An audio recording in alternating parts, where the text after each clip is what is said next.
The fluorescent lights of Chicago Memorial Hospital buzzed overhead as I checked my younger brother's vitals for the third time that hour.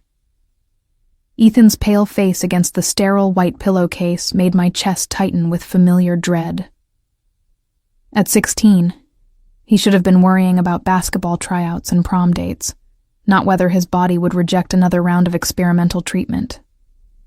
"Stop hovering, Ava," Ethan mumbled, his voice weak, but laced with teenage irritation. "I can literally feel you staring." I forced a smile and adjusted his IV drip. "Just making sure everything's running smoothly. It's kind of my job." "Your shift ended 2 hours ago." He cracked one eye open, fixing me with a knowing look that seemed far too old for his years. "Go home. Sleep. Do normal 26-year-old things." Normal. The word felt foreign on my tongue. Nothing about my life had been normal since Ethan's diagnosis 8 months ago. Between double shifts at the hospital and mounting medical bills that insurance refused to cover, I barely remembered what normal felt like. "I'll leave when Dr. Morrison makes his evening rounds," I promised, smoothing back Ethan's thin hair. The chemo had stolen its thick auburn color, leaving it brittle and sparse. Besides, where else would I rather be on a Friday night? "Literally anywhere else," Ethan retorted, but his fingers curled around mine. "Seriously, Ave, you look exhausted." I was exhausted. Bone-deep, soul-crushing exhausted. But I couldn't tell him that the experimental treatment he needed cost $100,000 that I didn't have. Couldn't tell him that I'd already maxed out 3 credit cards, taken a second mortgage on our parents' old house, and picked up every available shift at the hospital. Couldn't tell him that Dr. Morrison had given me until the end of the month to secure funding, or they'd have to discontinue his treatment. 3 weeks. I had 3 weeks to find a miracle. The sound of expensive leather shoes clicking against linoleum pulled me from my spiraling thoughts. I looked up to see Dr. Morrison approaching with an unfamiliar man at his side.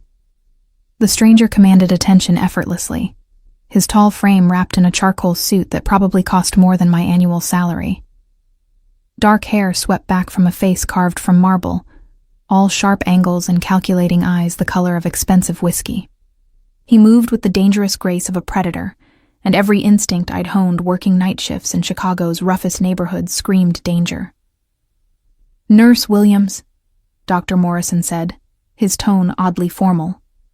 "This is Mr. Rossini. He'd like a word with you in my office." My stomach dropped. Alexander Rossini. Even someone as removed from Chicago's underworld as I was knew that name. The youngest don in the city's history, rumored to control everything from the docks to half the politicians in City Hall. The news called him a businessman. The streets called him something else entirely. "I'm with a patient," I said carefully, instinctively moving closer to Ethan's bed. "It's regarding your brother's treatment," Rossini said, his voice smooth as aged bourbon with an edge of steel underneath. "I assure you, it's worth your time."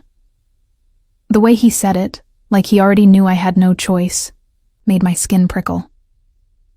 Dr. Morrison gave me an encouraging nod that did nothing to ease my anxiety. "I'll watch him," the doctor offered. "Take your time." I followed Rossini down the corridor, hyper-aware of the space between us, of how other staff members suddenly found reasons to be elsewhere. The man radiated power and danger in equal measure, and I fought the urge to turn and run in the opposite direction. Dr. Morrison's office felt smaller with Rossini in it. He didn't sit in the guest chair, instead moving to the window that overlooked the parking lot, hands clasped behind his back like a general surveying his territory. "You're direct, so I'll be direct," he said without turning. "I need someone to pose as my girlfriend for 3 months. In exchange, I'll cover your brother's treatment in full. $100,000, plus any additional medical expenses that arise." The world tilted sideways. I gripped the back of the chair to steady myself. "Excuse me?" Now he turned, those whiskey eyes assessing me with unsettling intensity. "You heard correctly. 3 months of your time, full coverage of Ethan's experimental treatment, and a bonus of $50,000 when our arrangement concludes. Why? The question burst out before I could stop it. Why me? You could have anyone. Because you're perfect, he interrupted, moving closer with deliberate slowness. 26. No criminal record. Genuinely kind based on every report I've received from hospital staff. You work double shifts to save your brother, volunteer at the children's ward on your days off, and you have the exact look I need. The exact look? I echoed, my mind reeling. What does that even mean? His jaw tightened almost imperceptibly. Brown hair, green eyes, petite frame. You match a very specific profile that certain people find appealing. The way he said it sent ice down my spine. This wasn't about companionship or impressing business associates. This was something darker, more calculated. I don't understand what you're really asking me to do, I said, proud that my voice remained steady. And I definitely don't understand why you'd pay that kind of money for a fake girlfriend. You don't need to understand the why, Rossini replied, pulling a folded document from his inner jacket pocket. You only need to decide if your brother's life is worth 3 months of yours. The bluntness of it stole my breath. He wasn't wrong, and we both knew it. Without that treatment, Ethan had maybe 6 months. With it, his chances of remission jumped to 60%. It was the difference between hope and a death sentence. What would I have to do? I asked, hating how small my voice sounded. Rossini unfolded the document, revealing a contract typed in dense legal language. Attend events with me. Dinners, charity functions, meetings with business associates. Play the role of devoted girlfriend convincingly. In public, you'll be affectionate, attentive, and completely mine. The possessiveness in that last word made my pulse quicken. And in private? In private, you'll live in my home under my protection. You'll have your own room, your own space. I'm not buying your body, Miss Williams. Just your time and your willingness to play a part. For 3 months, I clarified, scanning the contract even though the legal jargon might as well have been Greek. 3 months, he confirmed. Starting immediately, which means you'll need to resign from the hospital, pack your belongings, and move into my estate by tomorrow evening. Tomorrow? I looked up sharply. That's impossible. I have responsibilities, commitments, which I'll compensate you for generously. He pulled out a checkbook, scrawling a figure that made my vision blur. Consider this a signing bonus, enough to cover 6 months of your mortgage, your credit card debt, and Ethan's immediate treatment costs. The rest will be transferred to an account in your name once you move in. The check he handed me had so many zeros I had to count them twice. $50,000 made out to me, signed with a bold flourish. It was more money than I'd seen in my entire life. There's a catch, I said, because there always was. There has to be. Something flickered in Rossini's eyes, gone too quickly to identify. You'll wear a bracelet at all times, a tracking device that monitors your location and vital signs, for your safety and mine. You want to track me like a criminal, I said flatly. I want to ensure my investment stays protected, he corrected. The world I operate in is dangerous, Miss Williams. People I associate with have enemies who wouldn't hesitate to use you to get to me. The bracelet keeps you safe. It also ensures you honor our agreement. It makes me your prisoner, I countered, anger sparking through my shock. Your property. Temporarily, yes. He didn't even have the decency to deny it. But a living, well-compensated prisoner whose brother receives the best medical care money can buy. Or you can walk away right now, and Ethan can take his chances with whatever treatment your insurance deigns to cover. The choice was no choice at all, and he knew it. I thought of Ethan's thin face, his brave attempts to hide how scared he was, The way he pretended not to hear me crying in the bathroom after particularly bad prognosis meetings. I thought of our parents, gone 5 years now in a car accident that had left me solely responsible for my baby brother. I thought of the promise I'd made at their funeral to keep him safe, to give him the life they'd wanted for him. If I agree, I said slowly, I need guarantees. Written confirmation that Ethan's treatment continues, regardless of what happens between us. That if something goes wrong, if this arrangement ends early for any reason, he's still covered. Rossini's expression shifted, a flicker of what might have been respect crossing his features. Smart. I'll have my lawyers draft an addendum. Your brother's care will be unconditional and irrevocable once you sign. I want to read the full contract. Take it to a lawyer. Understand exactly what I'm agreeing to. You have until tomorrow at 6 p.m., he said, checking a watch that probably cost more than my car. After that, the offer expires. He moved toward the door, then paused, looking back at me with an intensity that made my breath catch. One more thing, Miss Williams. Once you enter my world, there's no going back. Even after 3 months, you'll know things, have seen things that make you a permanent liability. I protect what's mine, but I also ensure loyalty. Make very sure this is a deal you can live with. The threat was clear, even wrapped in velvet words. I was signing away more than 3 months. I was tying myself to Alexander Rossini in ways I couldn't begin to understand. After he left, I slumped into Dr. Morrison's chair, the check still clutched in my trembling hand.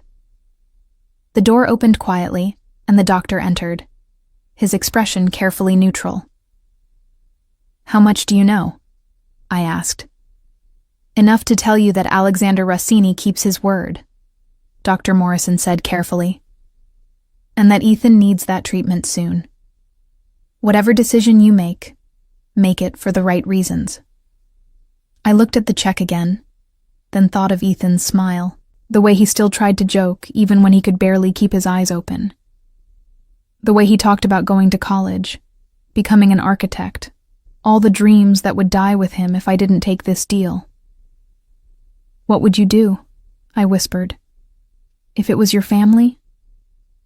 Dr. Morrison was quiet for a long moment. I'd ask myself if I could live with saying no. That night, I sat in Ethan's room long after he fell asleep, watching the steady rise and fall of his chest, counting each breath like a prayer.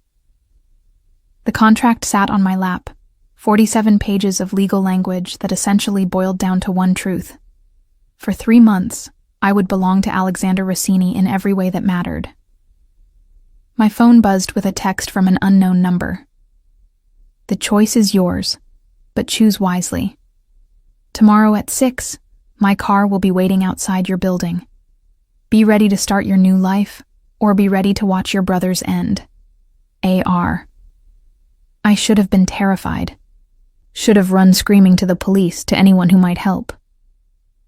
But as I looked at Ethan's peaceful face, at the IV pumping poison into his veins in the desperate hope of saving his life, I knew I'd already made my choice. I pulled out my phone and typed a single word. Agreed. The response came immediately. Welcome to my world, Ava. Don't make me regret this. As I sat in the darkness of Ethan's hospital room, listening to the beep of monitors and the distant sounds of the night shift, I couldn't shake the feeling that I'd just signed away more than 3 months of my life. I'd signed away the person I used to be, stepping into a role that would change everything. Tomorrow, I would become Alexander Rossini's girlfriend, his property, his carefully chosen piece in whatever dangerous game he was playing. Tomorrow, I would put on the bracelet that would track my every movement, monitor my every heartbeat, bind me to a man I knew only through whispered warnings and news reports. But tonight, I was still just Ava Williams, a nurse who loved her brother enough to make a deal with the devil himself. I just hoped I'd survive long enough to see Ethan healthy again. The black Mercedes arrived at exactly 6 p.m., idling outside my apartment building like a sleek predator. I stood at my window, watching the driver emerge, a mountain of a man in a dark suit who moved with military precision. My entire life had been reduced to 3 suitcases and a box of photographs, everything else either sold or donated to make this transition easier. Easier. The word felt like a cruel joke. "You're really doing this," my best friend Maya said from behind me, her voice tight with worry. She'd spent the last 24 hours trying to talk me out of it, listing every horrible outcome she could imagine. "Ava, it's not too late to change your mind." "Yes, it is," I said quietly, watching the driver approach my building. "Ethan starts his first treatment tomorrow. The money's already been transferred to the hospital." Maya grabbed my arm, spinning me to face her. Her dark eyes were bright with unshed tears. "What if Rossini is lying? What if this is human trafficking or worse? We don't know anything about what he really wants from you." "I know he paid for Ethan's treatment," I said, pulling away gently. "I know Dr. Morrison confirmed it. I know I signed a contract that my lawyer said was actually surprisingly protective of my interests considering you're basically selling yourself to a mob boss?" Maya shot back. "God, Ava, listen to yourself. This is insane." "My brother is dying," I said, the words coming out harsher than I intended. "That's what's insane. Ethan has a chance now, a real chance. Whatever I have to do for 3 months is worth it." The intercom buzzed, making us both jump. The driver's deep voice came through the speaker. "Miss Williams, Mr. Rossini is waiting." Maya pulled me into a fierce hug. "You call me every single day. I don't care what that contract says. If anything feels wrong, if he hurts you or scares you or anything, you call me and I'll come get you. Screw the mob, screw the money, screw all of it." I hugged her back, memorizing the familiar scent of her coconut shampoo, the strength in her arms. "I'll be okay, I promise." But as I rode the elevator down, my suitcases loaded onto a cart by the silent driver, I wondered if that was a promise I could keep. The drive to Rossini's estate took 45 minutes, leaving the familiar streets of my neighborhood for increasingly affluent areas I'd only ever seen in magazines. The houses grew larger, the lots more expansive, until we turned onto a private drive guarded by a gate that looked like it could stop a tank. The mansion beyond it stole my breath. Stone and glass rose 3 stories, surrounded by manicured lawns and gardens that probably required a full-time staff. Fountain sculptures dotted the landscape, and I could see what looked like a separate guest house to the east. It was beautiful and terrifying in equal measure, a fortress disguised as a paradise. Alexander waited at the entrance, changed from his hospital suit into dark slacks and a white shirt with the sleeves rolled up, revealing surprisingly muscular forearms. He looked younger somehow, less intimidating, until I met his eyes and remembered exactly who and what he was. "Welcome home," he said, and the possessiveness in those 2 words sent electricity down my spine. A woman in her 50s appeared beside him, her salt and pepper hair pulled into an elegant bun. She smiled warmly, the first genuinely kind expression I'd seen since arriving. "I'm Maria, the house manager. Let me show you to your room while Mr. Rossini attends to business." I followed her inside, too overwhelmed to do more than nod. The interior was all marble floors and soaring ceilings, artwork that looked suspiciously like original masters, and furniture that belonged in a museum. My sneakers squeaked on the polished stone, and I became acutely aware of how out of place I was in my jeans and hospital-issued polo shirt. "Don't worry, dear," Maria said kindly, catching my expression. "It's overwhelming at first, but you'll adjust. Your rooms are in the East Wing, nice and private." Rooms. Plural. She led me up a grand staircase and down a corridor lined with more art, stopping at a heavy wooden door. Inside was a suite larger than my entire apartment had been. A king-sized bed dominated one wall, dressed in silk sheets the color of champagne. French doors opened onto a private balcony overlooking the gardens. a sitting area with plush couches faced a fireplace, and through another door I could see a bathroom with a tub big enough to swim in. Mr. Rossini's suite is at the other end of the hall, Maria explained, setting my suitcases just inside the door. You'll have complete privacy. There's a library downstairs, a gym, an indoor pool, and the kitchen is always open if you get hungry. I'll give you a proper tour tomorrow. This is too much, I whispered, running my fingers over a cashmere throw draped across the couch. Maria's expression softened. Mr. Rossini wants you to be comfortable. He's not a monster, Miss Williams, despite what you may have heard. Demanding, yes. Dangerous when crossed, absolutely. But he takes care of what's his. There was that word again. His. Like I was a possession to be maintained, a pet to be housed and fed. I fought down a wave of panic, reminding myself why I was here, what was at stake. Someone will bring dinner to your room tonight, Maria continued. Tomorrow you'll dine with Mr. Rossini and begin your orientation. Rest now. You look exhausted. Alone in my gilded cage, I explored the space with numb fascination. The closet was already filled with clothes in my exact size, designer labels I'd never dreamed of owning. Dresses, casual wear, evening gowns, shoes arranged by color and height. Someone had studied me, measured me, prepared for my arrival with disturbing precision. On the bathroom counter sat a black velvet box. Inside was the bracelet, sleek titanium that looked deceptively delicate. A small screen on its face displayed my heart rate and a GPS coordinate. I picked it up with shaking hands, feeling the weight of what it represented. A knock interrupted my spiraling thoughts. Alexander entered without waiting for permission, another reminder that this wasn't really my space, despite Maria's assurances. He'd changed again, now wearing dark jeans and a black t-shirt that did nothing to hide the lean muscle beneath. Without the armor of expensive suits, he looked almost human. Almost.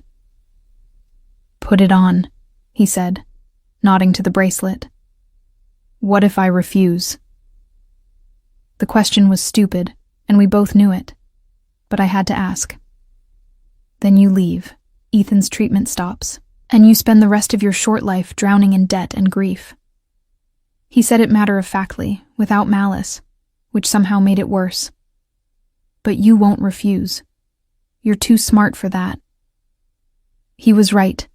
I hated that he was right.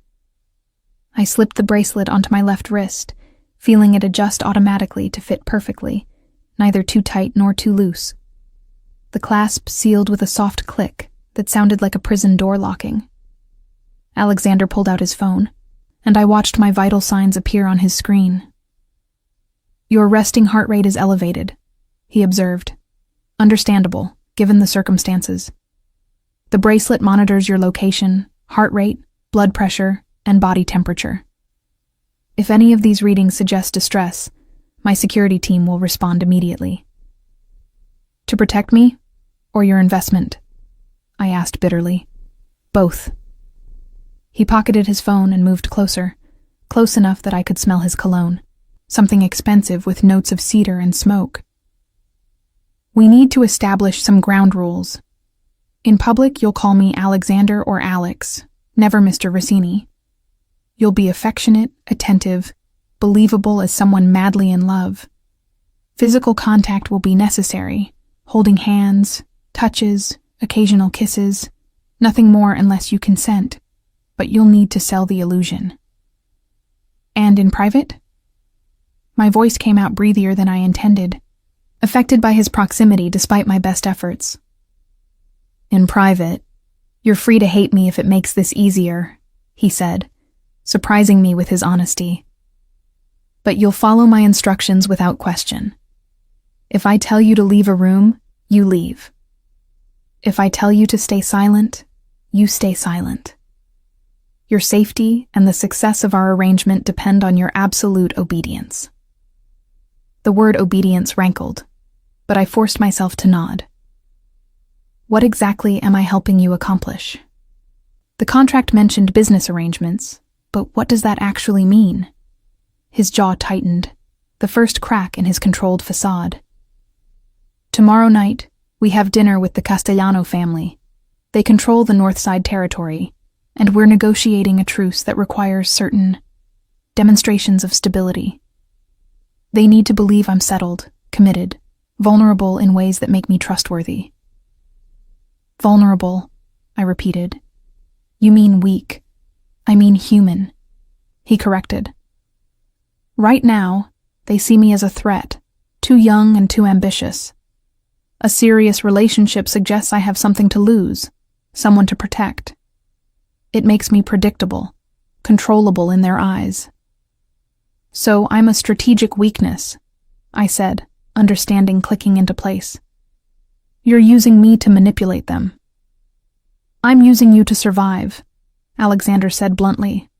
In my world, showing strength alone isn't enough. You need to show humanity, connection. Otherwise, they'll unite against you, tear you apart before you have a chance to establish real power. And after 3 months, what happens when we break up and you're alone again? Something dark flickered across his features. By then, certain other arrangements will be in place. Your role is to get me through the next 3 months. What happens after is my concern, not yours. He turned to leave, then paused at the door. One more thing. You'll notice security cameras throughout the house and grounds. Your room and bathroom are private, but everywhere else is monitored. Don't go anywhere you're not invited. Don't make calls without my approval, and don't try to remove the bracelet. The consequences would be severe. For me or for Ethan? I asked, calling his bluff. Alexander looked back at me, and for just a moment, I saw something almost like regret in his whiskey eyes. For both. Sleep well, Ava. Tomorrow, your real education begins. The door closed with a soft click, leaving me alone with my racing thoughts and the gentle weight of the titanium bracelet around my wrist. I moved to the French doors, stepping onto the balcony where cool evening air carried the scent of jasmine from the gardens below. Chicago's skyline glittered in the distance, familiar and foreign at once. Somewhere out there, Ethan was settling into his hospital bed, hopeful for the first time in months about his treatment starting tomorrow. Somewhere out there, Maya was probably crying and planning rescue scenarios. Somewhere out there was the life I'd left behind, simple and struggling, but mine. And here I was, standing on a balcony in a mansion that cost more than I'd earn in 10 lifetimes, wearing a bracelet that tracked my every movement, preparing to play the role of loving girlfriend to a man who spoke about my obedience and possession like they were natural, expected things. My phone buzzed, a text from an unknown number. First rule of surviving my world: never show fear. They can smell it like blood in water. Sleep well, Piccola. Tomorrow we begin our performance. I looked down at the bracelet, at the steady green light that marked my heartbeat, my location, my new reality. Then I typed back, "I'm not afraid of you." The response came quickly. "Then you're a fool. Fear keeps you sharp, keeps you alive. Learn it, use it, but never let them see it. Second lesson learned. Good girl." I hated the way those last 2 words made heat bloom in my chest. Hated that some traitorous part of me responded to his approval. This was a business arrangement, a necessary evil to save Ethan's life. Nothing more. But as I lay in bed that night, the silk sheets cool against my skin, I couldn't stop thinking about the way Alexander had looked at me when I'd put on the bracelet. Possessive, yes. Controlling, absolutely. But underneath that, something else I couldn't quite name. Something that felt dangerous in an entirely different way than I'd expected. The bracelet's light pulsed softly in the darkness, a constant reminder that I was being watched, monitored, owned. Tomorrow I would meet the Castellanos and begin the careful dance of deception that Alexander required. Tomorrow I would learn what it truly meant to be his, to play the role of devoted girlfriend while navigating a world I barely understood. But tonight, I was just a terrified woman who'd made an impossible choice, lying awake in a stranger's home, wondering if she'd just made the biggest mistake of her life or saved her brothers with the same decision. My phone buzzed one last time. Sweet dreams, Ava. Dream of freedom while you still remember what it feels like. I didn't respond, couldn't respond, because we both knew the truth. My freedom was already gone, sold for $150,000 and the chance to keep my brother alive. Now I just had to survive the next 3 months and pray that when this was over, I'd still recognize the woman staring back at me in the mirror. Morning came too quickly, sunlight streaming through the French doors I'd forgotten to cover. I woke disoriented, the unfamiliar weight of the silk sheets and the distant sound of fountain water momentarily making me forget where I was. Then I saw the bracelet's steady green light, and reality crashed back with brutal clarity. A soft knock preceded Maria's entrance, carrying a tray with coffee, fresh fruit, and pastries that smelled like heaven. Good morning, Miss Williams. Mr. Rossini requests your presence for breakfast in 30 minutes. I've laid out appropriate attire in your closet. Appropriate attire turned out to be a cream-colored sundress that fit perfectly, paired with delicate sandals that probably cost more than my monthly rent used to. I stared at my reflection in the full-length mirror, barely recognizing the polished woman staring back. My hair, usually pulled into a practical ponytail, fell in soft waves around my shoulders. The dress highlighted curves I usually hid under scrubs, and subtle makeup I didn't remember applying made my green eyes look larger, more vulnerable. You look beautiful, Maria said warmly from the doorway. Mr. Rossini has excellent taste. Mr. Rossini doesn't know me, I replied, uncomfortable with how much I looked like someone's trophy. How did he know my size, my style? Maria's expression became carefully neutral. Mr. Rossini is thorough in all things. He's waiting in the breakfast room. I'll show you the way. The breakfast room was somehow more intimate than I'd expected. Floor-to-ceiling windows overlooking the gardens, a table set for two with fresh flowers as a centerpiece. Alexander sat reading a newspaper, dressed in gray slacks and a white button-down with the sleeves rolled up. He looked up when I entered, and something flickered in his eyes before his expression smoothed into polite assessment. You look perfect, he said, rising to pull out my chair. Exactly what I need for tonight. Glad I meet your requirements, I said, unable to keep the edge from my voice as I sat. He poured coffee for both of us, his movements precise and controlled. We need to discuss the Castellanos. Marco Castellano is the current Don, late 60s, traditional in his views about family and loyalty. His wife Sophia rarely speaks but notices everything. Their son Dante is being groomed to take over.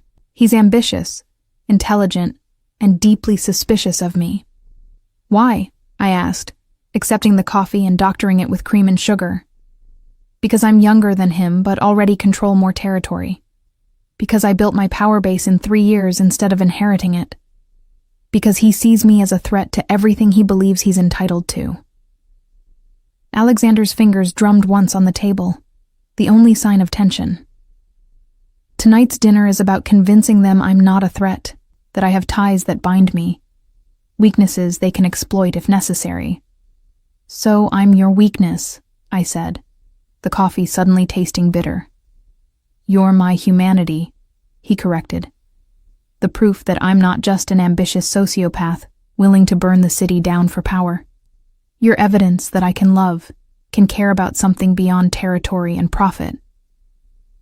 The word love hung between us, absurd and terrible. You want me to convince them you love me after one day? I want you to convince them you love me, Alexander said quietly, that you're so devoted, so dependent, that I'd do anything to keep you safe. The rest will follow naturally. Men like Marco Castellano understand protecting what you love. It's a language they speak fluently. And if I can't pull it off, I challenged, if they see through this charade? His eyes hardened. Then we both have a problem, and Ethan might find his treatment suddenly experiencing unexpected complications. The threat was delivered with such casual precision that it took a moment to fully register. When it did, rage flooded through me, hot and righteous. You said his treatment was guaranteed, regardless of what happened between us. It is, Alexander agreed. But medical complications happen. Infections, adverse reactions, equipment malfunctions. Such a shame when promising treatments fail due to circumstances beyond anyone's control. I stood so quickly, my chair scraped against the marble floor. You're threatening a 16-year-old boy with cancer to ensure my cooperation. You're threatening my brother. I'm ensuring you understand the stakes, he said, still seated, still maddeningly calm. Sit down, Ava. Finish your breakfast. Learn to control your emotions because tonight you won't have the luxury of indulging them. Go to hell, I whispered. But I sat because we both knew I had no choice. I hate you. Good, Alexander said, spreading jam on a croissant. Channel that hatred into your performance. The best lies are built on truth. You hate being here, hate being owned, hate me for putting you in this position. Use it. Let the Castellanos see a woman who fights me in private but can't help loving me anyway. That's the kind of complicated relationship they'll believe. I picked at my fruit, my appetite gone, focusing on breathing through the fury and helplessness warring in my chest. The bracelet felt heavier suddenly, a shackle reminding me of my powerlessness. After breakfast, you'll meet with my associate, Isabella. Alexander continued as if he hadn't just threatened my brother. She'll brief you on the major families, teach you the social dynamics you'll need to navigate. This afternoon we'll practice. Practice what? I asked dully. Being mine, he said simply. Looking at me the right way, touching me naturally, responding to my cues. The Castellanos will be watching for any sign of discord, any hint that our relationship is performance rather than reality. We need to be flawless. Isabella arrived an hour later, a striking woman in her 40s with sharp eyes and an air of competent authority. She settled into the library with me, spreading out photographs and family trees like we were planning a military campaign. The 5 families control Chicago, she began without preamble. The Castellanos hold the north side, old money and older traditions. The Morellis run the south, younger leadership, more volatile. The Benedettis control the docks and shipping, neutral in most conflicts. The Russos handle gambling and entertainment, flashy but not particularly powerful. And the Rossinis, Alexander's family, traditionally controlled political connections and legitimate businesses until his father was murdered 3 years ago. Murdered, I repeated, the word heavy in the elegant library. Isabella's expression remained neutral. Gang war that was supposed to wipe out the entire Rossini line. Alexander survived, obviously, and consolidated power with remarkable speed. Now he's the youngest Don in Chicago history, and arguably the most dangerous. Why? Because he's ruthless? Because he's smart, Isabella corrected. Ruthlessness is common in our world. Intelligence, strategic thinking, the ability to plan 5 moves ahead while everyone else is focused on their next breath. That's rare. That's what makes Alexander dangerous, and what makes the other families nervous. She pulled out a photograph of a beautiful young woman with dark hair and frightened eyes. This is Lucia Rossini, Alexander's younger sister. She was kidnapped 4 months ago by Vincent Morelli. My blood ran cold. Kidnapped? Is she still alive? We believe so. Vincent has sent periodic proof of life, always with demands that change too frequently to be serious negotiation attempts. He's playing a game using Lucia as leverage for something, but we haven't determined what yet. Isabella's jaw tightened. What you need to understand is that Vincent has a type. Petite brunettes with green eyes, preferably with some connection to medicine or caregiving. You match his preference perfectly. Understanding dawned like ice water down my spine. That's why Alexander chose me. I'm bait. You're an opportunity, Isabella said carefully. If Vincent sees you with Alexander, sees how protective he is, he might make a move. And when he does, we'll be ready. So I'm not just pretending to be Alexander's weakness, I said, pieces clicking together with sickening clarity. I'm actually supposed to be his weakness. You want Vincent to come after me. We want Vincent to expose himself, Isabella corrected. Right now, he's in hiding, protected by the Morelli family's resources. But he's obsessive, particularly about Alexander. If he thinks he can hurt Alexander by taking you, he'll take the risk. And when he does, we'll recover Lucia and eliminate the threat simultaneously. You're insane, I whispered. All of you. You're willing to risk my life to save his sister? We're willing to use every resource available, Isabella said with brutal honesty. You agreed to this arrangement, Miss Williams. Alexander is paying you extremely well for your time and your willingness to play a role. The fact that role serves multiple purposes shouldn't surprise you. A knock interrupted my spiraling panic. Alexander entered, his timing too perfect to be coincidental. He must have been listening, waiting for the exact moment to intervene. Isabella, that's enough for now, he said quietly. Leave us. Isabella gathered her materials and left without a word. Alexander moved to the window, hands in his pockets, the afternoon light casting shadows across his angular features. You lied to me, I said, my voice shaking. You made it sound like I was just supposed to attend dinners and play pretend. You didn't mention the part where I'm bait for a kidnapper. I didn't lie, Alexander said, still not looking at me. I told you the world I operate in is dangerous, and that the bracelet was for your protection. Everything Isabella said is true, but it doesn't change our fundamental arrangement. It changes everything. I stood, rage giving me courage. You're gambling with my life without my informed consent. That wasn't in the contract. Now he turned, and the intensity in his eyes stole my breath. The contract says you'll accompany me to social functions and act as my girlfriend. It says you'll follow my instructions regarding your safety and movements. It says you'll trust my judgment in matters of security. Everything happening is within those parameters. Legal technicalities, I spat. You knew I wouldn't agree if I understood the real risks. You're right, he admitted, surprising me. I knew you'd be too afraid, too smart to agree to being used as bait. So I framed it differently, focused on what you needed to hear. I manipulated you, Ava. I'm not proud of it, but I'd do it again in a heartbeat if it meant getting Lucia back. The raw honesty in his voice, the glimpse of desperation beneath his controlled exterior, caught me off guard. This wasn't about power or territory.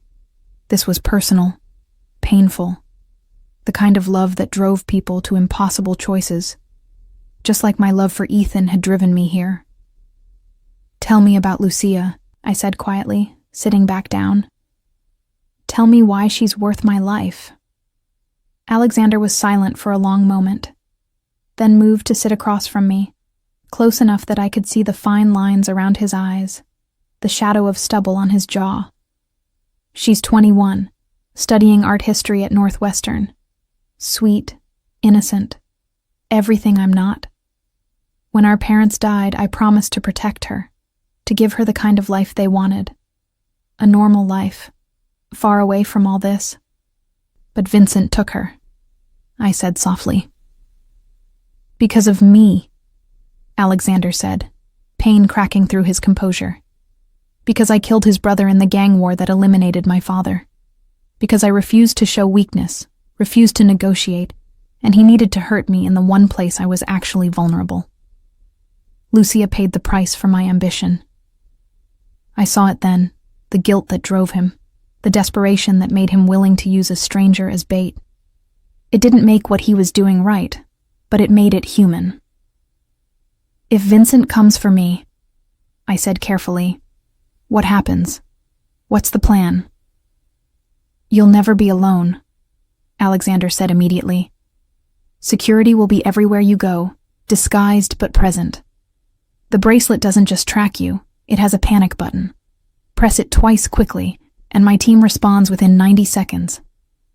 Vincent won't get you, Ava. I promise you that. You can't promise that, I countered. He got Lucia despite your protection. Lucia wasn't wearing a tracking bracelet. Lucia wasn't expecting danger. You are, and that makes all the difference. He leaned forward, holding my gaze with burning intensity. I need you to trust me. I know I haven't earned it. I know I've manipulated and threatened and controlled you. But I need you to believe that keeping you safe is as important to me as recovering Lucia. You're not expendable, Ava. You're essential. The word hung between us, loaded with implications neither of us wanted to examine too closely. I thought about Ethan, about the treatment that had already started, about how far I'd already come. Backing out now wouldn't undo anything, wouldn't make me safer. It would just make Ethan's sacrifice meaningless. Teach me, I said finally. Teach me how to survive your world. Because if I'm going to be bait, I'm going to be smart bait. I'm going to be the kind of bait that doesn't get caught. Something that might have been respect flickered across Alexander's features. That's exactly the attitude that will keep you alive. Come on, we have work to do. He led me to a private sitting room where he proceeded to demonstrate what he needed from me. How to look at him with genuine affection despite my anger. How to touch him naturally, as if I'd done it 1,000 times. How to laugh at his comments, lean into his space, play the role of a woman completely enamored. You're too stiff, he said, after my 5th attempt at a natural smile. Stop thinking about it so much. Just react. React to what? I asked, frustrated. You're not actually funny or charming when you're ordering me around. Then pretend I am, he said, moving closer. Pretend I'm the man you fell in love with, not the one who bought your time.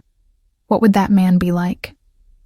I closed my eyes, trying to imagine a version of Alexander Rossini worth loving. He'd be protective, but not controlling. Strong, but gentle. He'd make me feel safe instead of owned. And when he touched you, Alexander said, his voice dropping to something almost intimate. How would that feel? His fingers brushed my cheek, so light I almost didn't feel it. But I did feel it. The unexpected gentleness in the gesture, the way it made my breath catch despite everything I knew about him. Like that, I whispered, opening my eyes to find him closer than I'd expected, his face inches from mine. Good, he murmured. That's the reaction I need. Authentic, vulnerable, real. Can you give me that tonight? I should have said no. Should have maintained some distance, some protection against the intimacy he was demanding. But looking into his whiskey eyes, seeing the ghost of the man he might have been in a different life, I found myself nodding. I can try, I said. That's all I ask, Alexander replied, stepping back and breaking the spell. Now, let's talk about dinner conversation. The Castellanos will ask about how we met, how long we've been together. We need a story that's believable and consistent. We spent the next 3 hours crafting our shared history, a fiction built on enough truth to pass scrutiny. We'd met when Alexander visited the hospital for a charity event. I'd been caring for Ethan, and he'd been drawn to my dedication, my fierce protectiveness. We'd started with coffee, progressed to dinners, fallen into an unexpected but undeniable connection. It was a beautiful lie, and by the time we finished rehearsing it, I almost believed it myself. As afternoon faded into evening, Maria arrived to help me prepare for dinner. The dress Alexander had chosen was midnight blue, elegant and modest but undeniably sensual in the way it draped across my curves. Diamond earrings that probably cost more than my car caught the light, and my hair was swept into an artful updo that exposed the curve of my neck.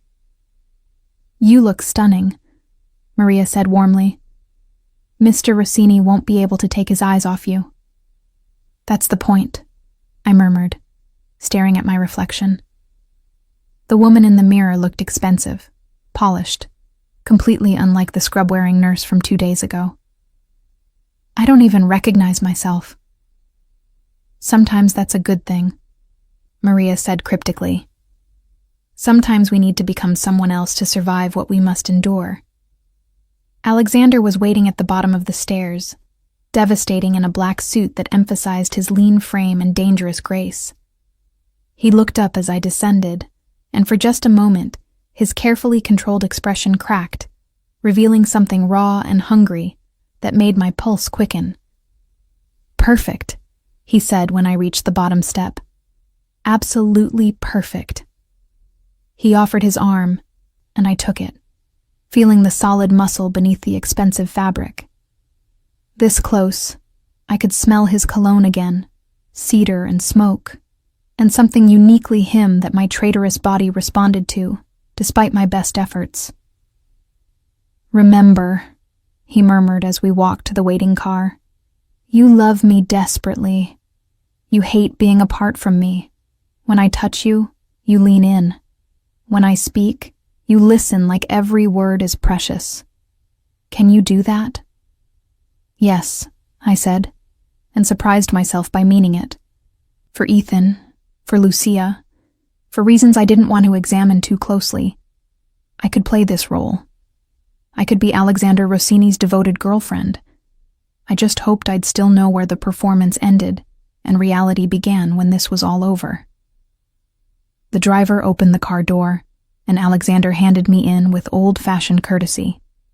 As the car pulled away from the mansion, heading toward the Castellano estate and our first public performance, I looked down at the bracelet on my wrist. The green light pulsed steadily, tracking my heartbeat, my location, marking me as Alexander's in every way that mattered. Tonight, I would meet the family that held our future in their hands. Tonight, I would lie and perform and convince dangerous men that I was exactly what I appeared to be. Tonight, I would stop being Ava Williams and fully become whatever Alexander Rossini needed me to be. And somewhere in the shadows, Vincent Morelli was watching, waiting, preparing to make his move. The game had begun, and I was the prize everyone wanted to claim. The Castellano estate made Alexander's mansion look modest by comparison. We drove through gates flanked by stone lions, past gardens that belonged in European palaces, toward a sprawling villa that seemed to glow in the twilight. Armed guards stood at careful intervals, their presence a reminder that this dinner party was anything but social. "Breathe," Alexander murmured, his hand finding mine as the car slowed. "You're squeezing my arm hard enough to leave marks." I forced myself to relax, though my heart hammered against my ribs. "Sorry. Just remembering that these people could have us both killed if they wanted to." "They could," he agreed calmly. "But they won't. Marco Castellano is old school. He believes in honor, tradition, the sanctity of breaking bread together. As long as we're at his table, we're under his protection." "And after we leave his table?" I asked. Alexander's smile was sharp as a blade. "Then all bets are off. But let's make sure tonight goes well enough that we don't have to worry about that." The car stopped, and a valet opened my door. Alexander emerged from his side and came around to offer his hand, helping me out with practiced gallantry.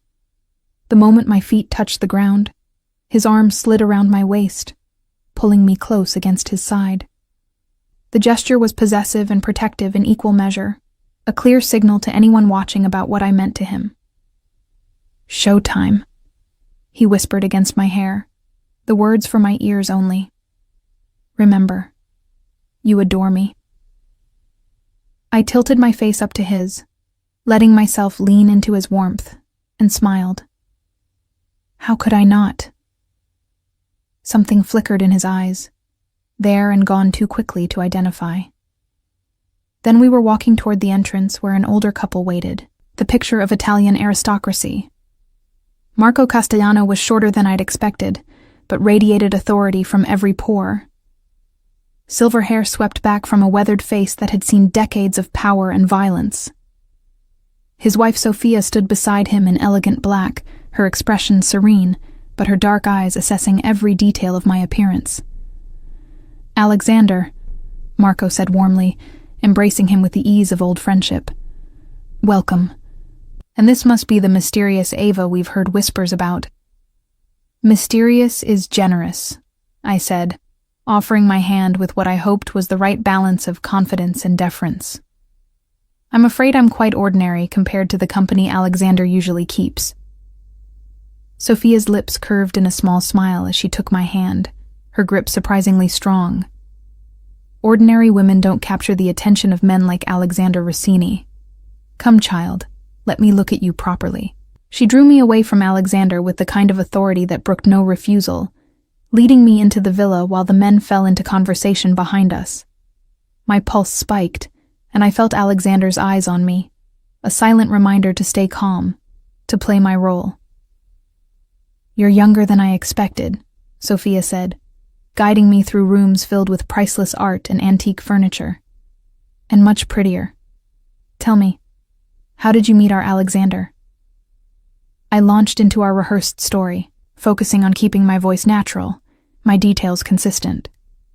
Sophia listened with the intensity of someone trained to detect lies, occasionally nodding or making soft sounds of interest. "And your family?" she asked as we entered a private sitting room. "Alexander mentioned you have a younger brother." "Ethan," I said, genuine warmth flooding my voice. "He's 16, fighting leukemia. Alexander has been incredible, making sure he has access to the best treatment available." "Of course he has," Sophia murmured, pouring 2 glasses of wine from a crystal decanter. "Alexander takes care of what he considers his. But tell me, dear, are you prepared for what being his truly means?" The question hung in the air between us, loaded with implications I didn't fully understand. I accepted the wine glass, buying time to formulate an answer. "I'm learning," I said honestly. "Alexander's world is very different from mine, but I love him, and that makes the rest manageable." "Love," Sophia repeated, her eyes sharp despite her gentle tone. Such a powerful word. My husband and I have been married for 43 years, and I can tell you that love alone isn't enough in our world.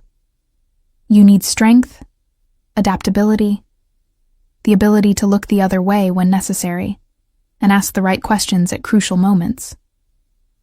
Do you have those qualities, Ava? I met her gaze steadily, channeling every ounce of the determination that had gotten me through nursing school, through my parents' death, through watching Ethan suffer. "I have the quality that matters most, Mrs. Castellano. I protect the people I love, no matter what it costs me. Alexander understands that because he's the same way." Sophia studied me for a long moment, then smiled. "Good answer. Come. The men will be wondering if I've interrogated you into submission." We returned to find Alexander and Marco in what appeared to be genial conversation, but I caught the tension in Alexander's shoulders, the careful way he held himself. When he saw me, relief flashed across his features before he smoothed it away. "I was just telling Marco about your dedication to your brother," Alexander said, extending his hand to me. I crossed the room and took it, letting him pull me close. "How you work double shifts to afford his care." "Not anymore," Marco said with a knowing smile. "Now she has you to handle such concerns. The privileges of being loved by a wealthy man." There was something in his tone that made my skin prickle, but I forced myself to smile. "The privilege of being loved by Alexander has nothing to do with money, Mr. Castellano. He could be penniless, and I'd feel the same way." "Spoken like someone who's never been penniless," Marco said, but his eyes crinkled with what might have been approval. "Come, dinner is ready. My son Dante is eager to meet you both." The dining room was a masterpiece of old-world elegance, a table that could seat 20 set for 6. Dante Castellano waited by the fireplace, a man in his early 40s with his father's commanding presence but harder edges. He shook Alexander's hand with barely concealed hostility, then turned his attention to me. "So this is the nurse who's tamed the untamable Alexander Rossini," Dante said, his smile not quite reaching his eyes. "I confess, I didn't believe the rumors. Alexander always seemed far too focused on business for romantic entanglements." "Sometimes the right person changes everything," I said, acutely aware of Alexander's hand at the small of my back, a warm, possessive weight. I certainly never expected to fall in love with someone from his world, but here we are. "Here you are indeed," Dante agreed, gesturing for us to sit.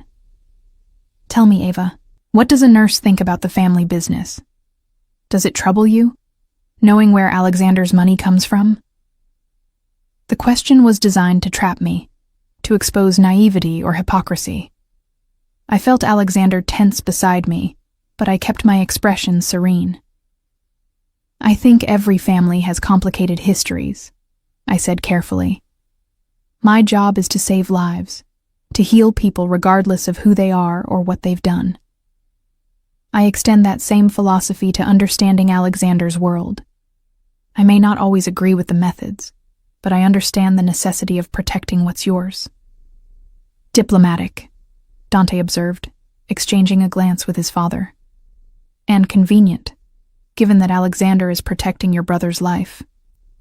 "Dante," Marco said sharply, a warning in the single word. But I met Dante's challenging gaze head-on. "You're right. It is convenient. It's also true.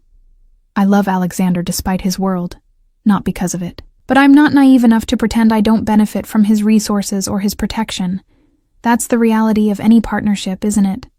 We give and take, protect, and are protected in return." Silence fell around the table, broken only by the soft clink of crystal as Sophia raised her wine glass. "I like this one, Alexander. She has a spine." "I'm aware," Alexander said, his hand finding mine under the table, giving it a gentle squeeze. "It's one of the things I love most about her." The dinner that followed was a careful dance of conversation and observation. Multiple courses appeared and disappeared, each more elaborate than the last. Marco and Sophia asked questions about our relationship, our plans, testing the consistency of our story. Dante remained skeptical, but less openly hostile as the evening progressed. I played my role flawlessly, touching Alexander's arm when he spoke, laughing at his dry humor, looking at him with what I hoped passed for genuine affection. And somewhere along the way, the performance started to feel less like acting. Alexander's quiet attentiveness, the way his eyes sought mine across the table, the protective hand that never strayed far from my back, it all felt disturbingly natural. "You must visit our villa in Sicily," Sophia said as dessert arrived. "Summer there is magnificent, and it would give you both time away from Chicago's pressures." "That's very generous," Alexander replied smoothly, "though I'm afraid my schedule makes extended travel difficult right now." "Always business with you young men," Marco sighed. "Alexander, you must learn to balance work and pleasure. A beautiful woman like Ava won't wait forever for you to make time for her." "I don't make her wait," Alexander said, his voice dropping to something almost intimate as he looked at me. "She's my priority, even when business demands my attention." The intensity in his gaze made my breath catch. For a moment, I forgot this was performance, forgot the audience watching our every move.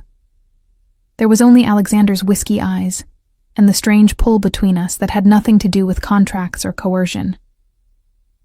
"Young love," Sophia said with a knowing smile.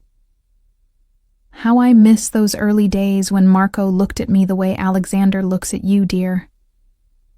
The evening wound down with coffee and grappa in the library. I found myself separated from Alexander again, this time cornered by Dante near the bookshelves, while our parents discussed business in low tones. "You're good," Dante said quietly, his eyes shrewd. Almost too good.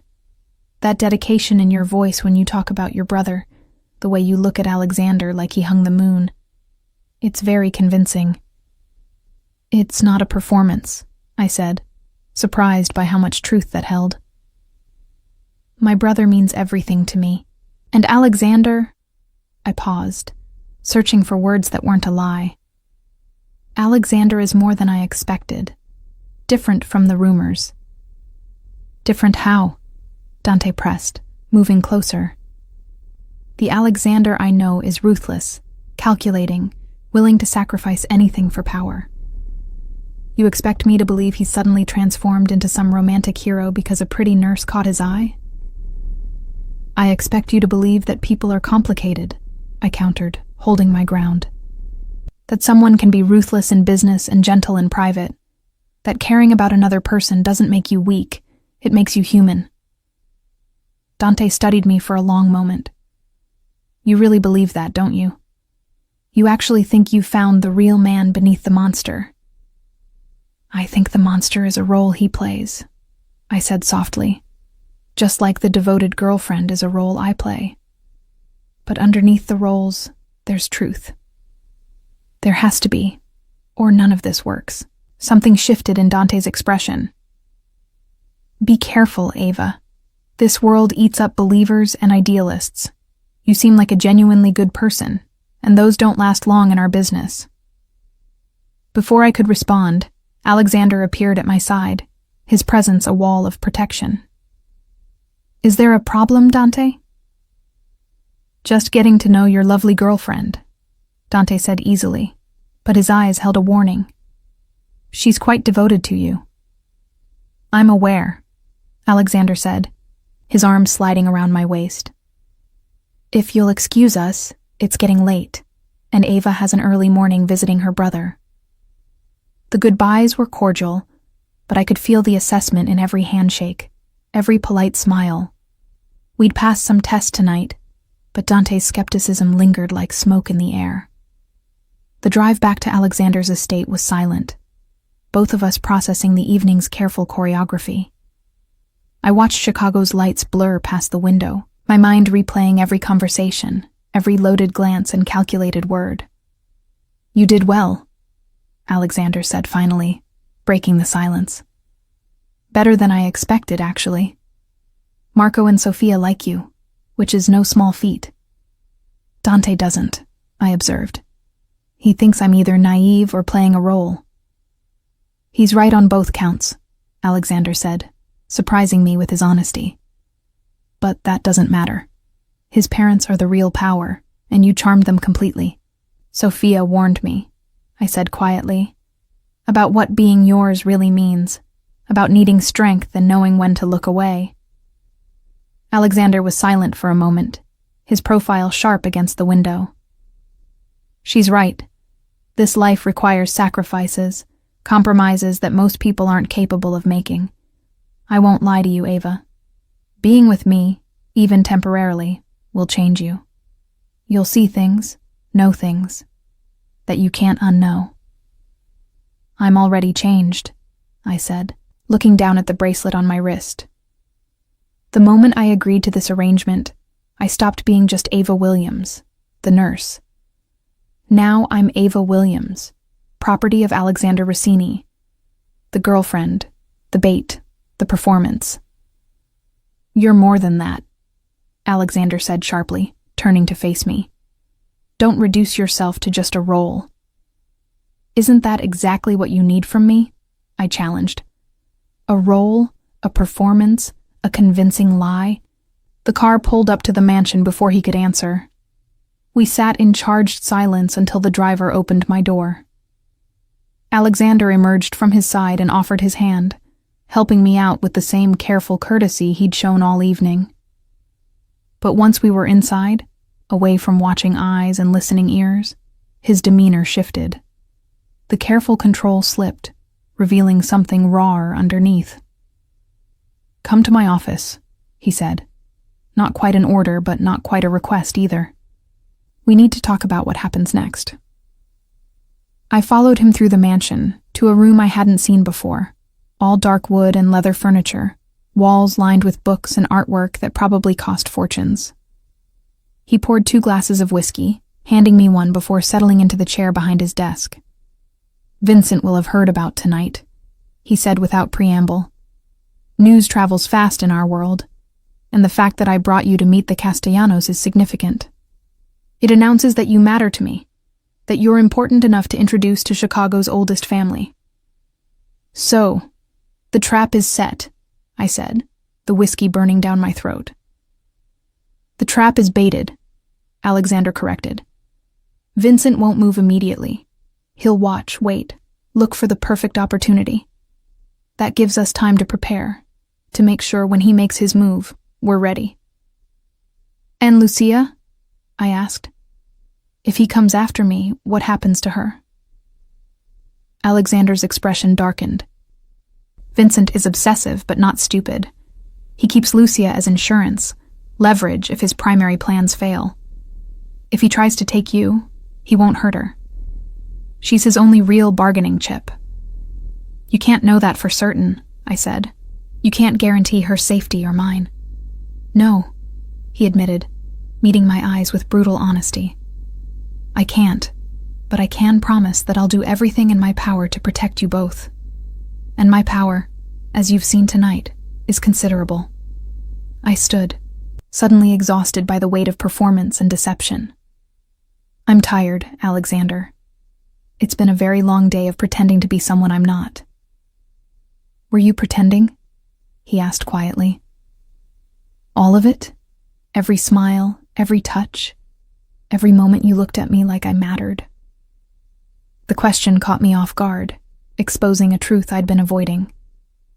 "I don't know," I admitted. "The lines are blurring faster than I expected. Sometimes when I look at you, I forget this is temporary. I forget that in 3 months, I'll go back to my life, and you'll go back to yours." Alexander rose, moving around the desk with predatory grace. He stopped close enough that I could feel his warmth, smell the whiskey on his breath, mixing with his cedar cologne. "What if the lines are supposed to blur?" he murmured. "What if the best lies are the ones we believe ourselves?" His hand came up to cup my cheek, thumb brushing across my skin with devastating gentleness. I should have stepped back, should have maintained the distance that kept this arrangement safe and professional. But I was so tired of fighting, so tired of pretending I didn't feel the pull between us. "This is dangerous," I whispered, confusing performance with reality. "Everything about this situation is dangerous," Alexander replied, his face so close I could count the gold flecks in his whiskey eyes. "But you're right. We need boundaries, clarity about what's real and what's role-playing." He stepped back, breaking the spell, and I felt the loss of his warmth like a physical ache. "Get some rest, Ava. Tomorrow we start planning for the next event, another performance, another test of how well we sell this lie." I left him standing in his office, nursing his whiskey and staring out at the dark gardens. As I climbed the stairs to my gilded cage, I couldn't shake the feeling that something had shifted between us tonight. Some invisible line had been crossed, and I wasn't sure either of us knew how to step back across it. In my room, I changed out of the expensive dress and removed the diamond earrings, carefully placing them back in their velvet box. But the bracelet remained, its steady green light a constant reminder of my status. My phone buzzed with a text from Maya. "How did it go? Are you okay? Call me when you can." I typed back, "Surviving. Can't talk tonight. Love you." Another text came through, this one from an unknown number. "She's beautiful, your nurse. Delicate, like my Lucia. Tell Alexander I'll be seeing him soon. V." My blood turned to ice. Vincent had been watching tonight, had seen me with Alexander, was already planning his move. I should have run to Alexander immediately, should have shown him the message. But some instinct made me screenshot it instead. Evidence of the game being played with my life as the stakes. Tomorrow I would tell him. Tomorrow I would face the reality that Vincent Morelli was circling closer, that the trap was working exactly as planned. But tonight, I let myself pretend that the warmth I'd felt in Alexander's touch was real, that the connection sparking between us was more than careful performance. Tonight, I let myself forget that I was bait in a deadly game, and just be a woman who'd spent the evening on the arm of a dangerous, complicated man who looked at her like she mattered. Even if it was all a beautiful, terrible lie. I didn't sleep. Vincent's message glowed in my mind every time I closed my eyes, the words, delicate, like my Lucia, echoing with sinister promise. At dawn, I finally gave up and went downstairs, finding Alexander already in the gym, attacking a heavy bag with focused violence. He was shirtless, sweat gleaming on defined muscles as he delivered precise combinations that spoke of years of training. For a moment, I just watched, mesmerized by the controlled power in every movement, the way his body moved with lethal grace. This was the real Alexander Rossini, stripped of expensive suits and careful courtesy, raw and dangerous. "Couldn't sleep either?" he asked without breaking rhythm, somehow knowing I was there despite approaching from behind. I pulled out my phone and held it up silently. He stopped mid-punch, turning to face me with sharp attention. I handed him the device, watching his expression darken as he read Vincent's message. "When did this come?" His voice was dangerously quiet. "Last night, right after I went to my room. I should have told you immediately, but you were processing," he finished, wiping sweat from his face with a towel. "It's fine. The fact that he's reaching out means the plan is working. He saw you with me. Couldn't resist making contact." "He called me delicate," I said, wrapping my arms around myself. "Compared me to Lucia like we're interchangeable toys in his collection." Alexander's jaw clenched. "You're not interchangeable. You're not a toy. And Vincent is going to learn that the hard way when we use his obsession against him." "When?" I asked. "How long until he makes his move?" "Days, maybe a week." He pulled on a shirt, then moved closer, his eyes searching mine. "I need you to be honest with me. Are you still willing to do this? Now that it's real, now that he's made contact, you can still back out. I'll find another way." The offer surprised me. After everything, after the threats and manipulation, he was giving me a choice. Maybe the first real choice since this arrangement began. "What happens to Lucia if I back out?" I asked, already knowing the answer. "We keep looking for opportunities, keep planning.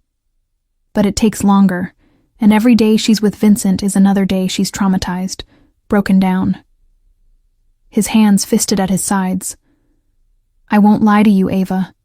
You're our best chance at getting her back quickly and safely." I thought about Ethan, about the treatment that was already showing promising results according to Dr. Morrison's latest update. I thought about the bargain I'd made, the life I'd committed to for 3 months. And I thought about Lucia, a girl only 5 years older than my brother, held captive by a monster who saw women as collectible objects. "I'm not backing out," I said firmly. "But I need to know the actual plan, not the sanitized version, not the carefully edited truth. Everything." Alexander studied me for a long moment, then nodded. "Come to my office after breakfast. I'll show you everything we have on Vincent, everything we know about his patterns and habits. You deserve to understand exactly what we're dealing with." 2 hours later, I sat in Alexander's office, surrounded by files and photographs that painted a disturbing picture. Vincent Morelli was 32, educated at Yale, heir to the Morelli family's South Side operations. He was also a sociopath with a documented history of obsessive behavior toward women who fit a specific profile. He kept journals, Isabella explained, having joined us to walk me through the intelligence they'd gathered. Before we knew Lucia was missing, We thought he was just another spoiled rich boy with a taste for brunettes. Then we found his apartment. Saw the shrine. She slid a photograph across the desk. My stomach turned. The image showed a bedroom wall covered in pictures of women, all with brown hair and green eyes, all petite. Some were candid shots taken without knowledge, others torn from social media. In the center, larger than the rest, was a photo of Lucia. He's been planning this for over a year, Isabella continued. Building his collection, as he calls it. Lucia was supposed to be the crown jewel, the one that would destroy Alexander. But he underestimated how well Alexander protects his assets. I'm not an asset, I said quietly. Neither is Lucia. To Vincent, you are, Alexander said, his voice hard. That's why he's dangerous. He doesn't see people, he sees possessions. Things to acquire, control, and display. Show her the videos, Isabella said. Alexander hesitated, something almost like reluctance crossing his features. Ava, these are difficult to watch. Show me, I insisted. I need to know what I'm walking into. He opened his laptop and turned it toward me. The video showed Lucia in what appeared to be a basement room, sitting on a bed and staring at nothing. She looked thinner than in her photos, her skin pale, her eyes hollow, but she was alive. And that was something. He sends these weekly, Alexander explained, his voice tight with barely controlled rage. Proof of life without sound, without any indication of where she's being held. We've analyzed every frame, looking for clues to her location. Have you found anything? I asked, unable to look away from Lucia's haunted expression. Architectural details suggest an older building, possibly industrial. The ambient sound we've managed to isolate includes train noise and what might be ship horns, which narrows it to areas near the docks or rail yards. Isabella pulled up a map marked with potential locations. But the south side has dozens of possibilities, and we can't search them all without tipping Vincent off. So you need him to come out of hiding, I said, understanding clicking into place. You need him to reveal himself by coming after me. Exactly, Alexander confirmed.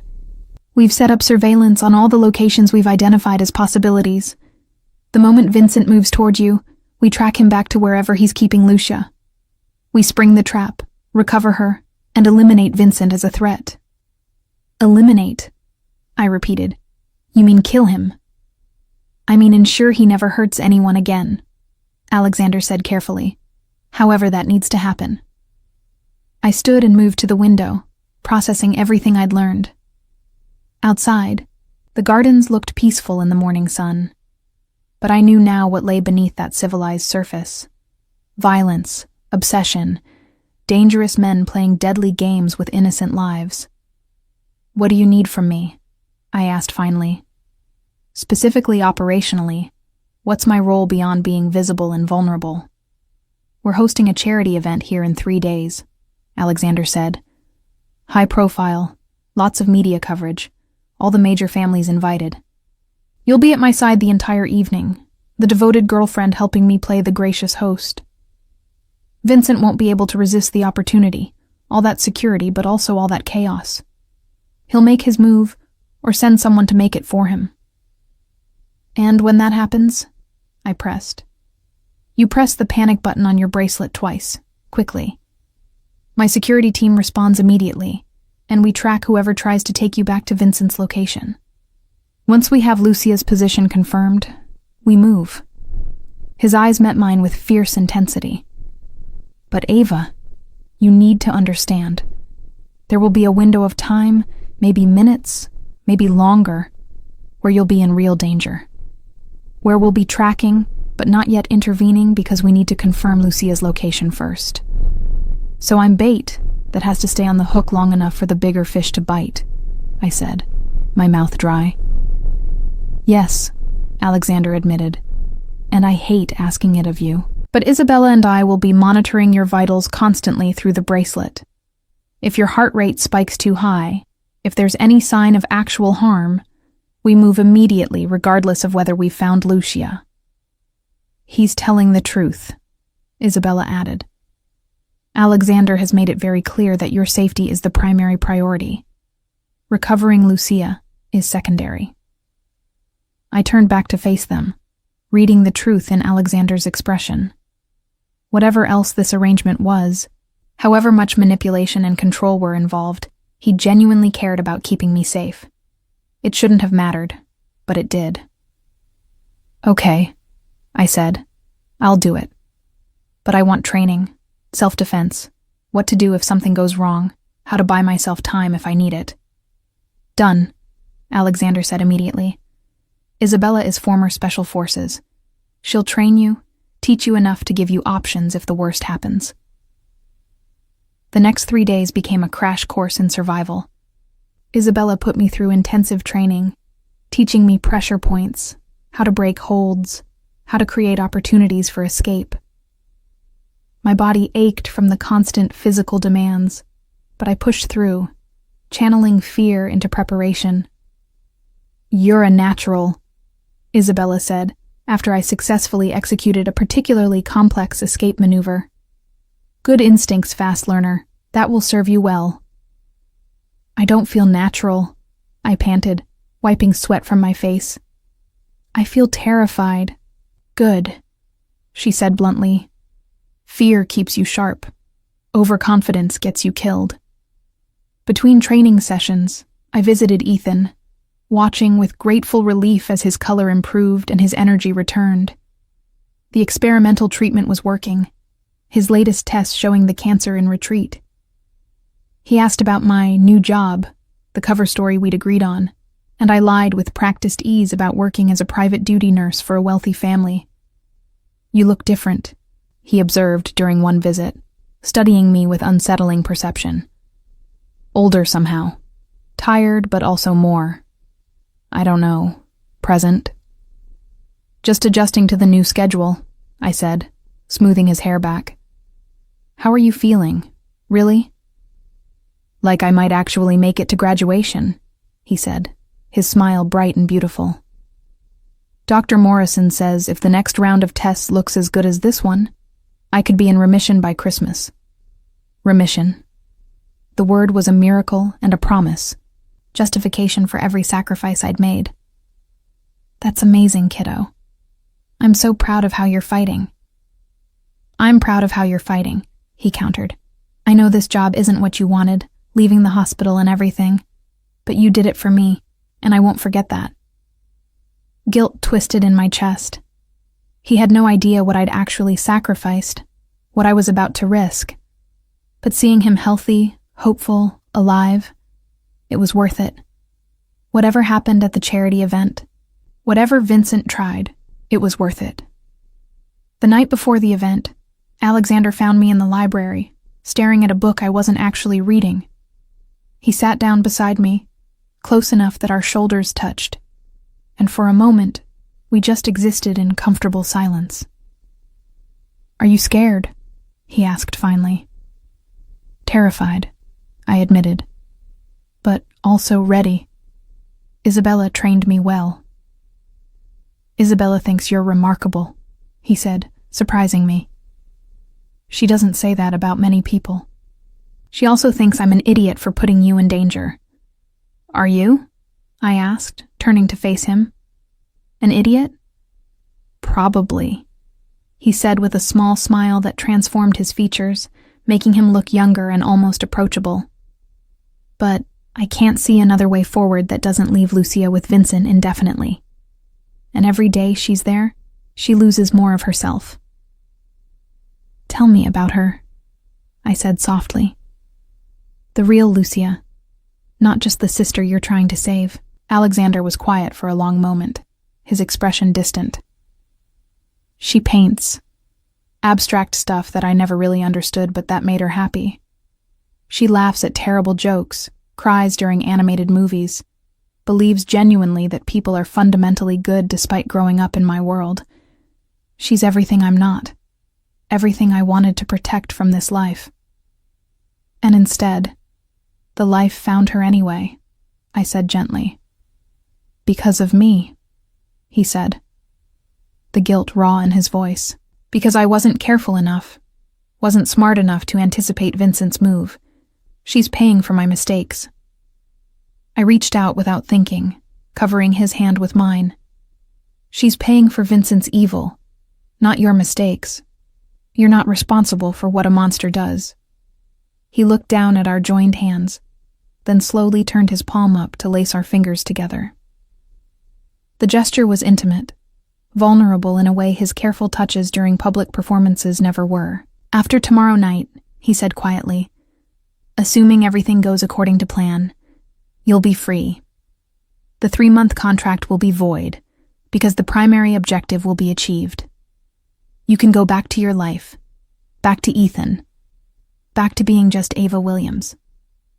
And you'll go back to being just Alexander Rossini, I said, though the thought created an unexpected hollow feeling in my chest. Maybe, he said. Or maybe I'll be someone different. Someone who learned that letting people in, even temporarily, even under false pretenses, doesn't have to mean weakness. The air between us felt charged, heavy with things neither of us was ready to name. I thought about the past several days, the way the lines between performance and reality had blurred beyond recognition, the way my heart raced when he entered a room, the way his touch felt increasingly necessary rather than tolerable. Alexander, I started, not sure what I wanted to say but needing to say something. He lifted my hand to his lips, pressing a kiss to my knuckles that felt nothing like the public displays we'd practiced. This was private, real, a glimpse of the man beneath the careful control. Whatever happens tomorrow, he said against my skin, I want you to know that you've been more than I deserved. Braver, stronger, more genuine than I had any right to ask for. If something goes wrong, if Vincent manages to get to you before we can intervene, he won't, I interrupted. We have a plan, training, resources. It's going to work. But if it doesn't, he persisted, his eyes holding mine with burning intensity. I need you to know that this hasn't been just a performance for me. Not for a while now. You've become... He paused, seeming to struggle with words. Important. In ways I didn't anticipate and don't fully understand. My breath caught. This wasn't the smooth manipulation I'd expected, wasn't another calculated move in his strategic game. This was raw honesty from a man who rarely allowed himself that vulnerability. You've become important to me too, I admitted, the truth escaping before I could stop it. Which is terrifying because in a few days, this all ends. We go back to our separate worlds, like none of this happened. Maybe we don't have to, Alexander said softly. Maybe we renegotiate the terms. Maybe... His phone buzzed, shattering the moment. He pulled it out with visible reluctance, his expression hardening as he read the message. Vincent, he said tersely. Another message. He knows about tomorrow night's event, knows you'll be there. He showed me the screen. Beautiful caged birds deserve freedom. Tomorrow night I'll set yours free. Tell Alexander his little nurse will finally see what real devotion looks like. V. The threat was clear, chilling in its confidence. Vincent wasn't just planning to make a move, he was announcing it, daring Alexander to try to stop him. He's arrogant, I said, fighting to keep my voice steady. That's good for us, right? Overconfident people make mistakes. He's also smart and well-resourced, Alexander countered, already typing rapidly on his phone, presumably alerting his security team. This changes things. He's not going to be subtle tomorrow night. He's going to make a statement, try to take you publicly to humiliate me. Then we adjust the plan, I said, surprised by my own calm. More security, tighter protocols, better preparation. Alexander looked at me with something like wonder. You're not backing out. Even now, with him literally telling us he's coming for you, you're staying. I told you I was in this, I said simply. I don't quit, Alexander. Not when people I care about are depending on me. People you care about, he repeated, catching the plural. Does that include me? I met his eyes, letting him see the truth I'd been trying to hide from myself. Yes. Against all logic and self-preservation, yes. I care about you, Alexander Rossini. God help me. He pulled me close, his lips finding mine in a kiss that was nothing like the chaste public performances we'd shared. This was desperate, real, a claiming and a question all at once. I melted into it, into him, giving myself over to the dangerous feelings I'd been fighting since that first night. When we finally broke apart, both breathing hard, he rested his forehead against mine. Stay with me tonight. Not for performance, not for the cameras. Just stay. I should have said no. Should have maintained some boundaries, some protection against the inevitable heartbreak when this ended. But I was tired of fighting, tired of pretending I didn't want exactly what he was offering. Okay, I whispered. I'll stay. That night, wrapped in Alexander's arms in his private quarters, I let myself imagine a different ending to our story. One where the performance became reality, where the 3-month contract transformed into something permanent and true. One where Lucia was rescued, Ethan stayed healthy, and Alexander and I found a way to make our impossible connection work. But as dawn approached, and the day of the charity event arrived, I knew better than to count on fairy tale endings. In Alexander's world, survival was victory enough. Everything else was just a beautiful, dangerous dream. Tomorrow night, Vincent Morelli would make his move.